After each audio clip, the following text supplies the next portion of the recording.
Okay, for this next demo here, what we're going to be doing is we're going to be changing a password within the console of AWS. So let's take a look at what we have, our details here on the overview.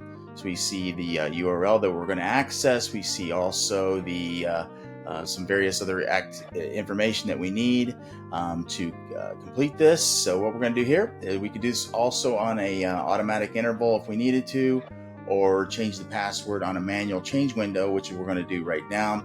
I'm not going to display the password, but we're going to take a look in the audit log and know that it was rotated accordingly. So we're going to do this right here manually. We're going to do a change password.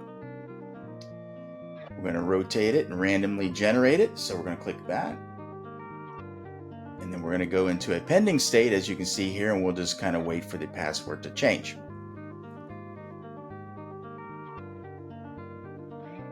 And so we see it succeeded. Now what we're going to do is we're going to come back over into audit and take a look, and we'll see that it noted here that the password was changed, and we have that now in effect for ongoing purposes of using this particular credential. So thank you for watching.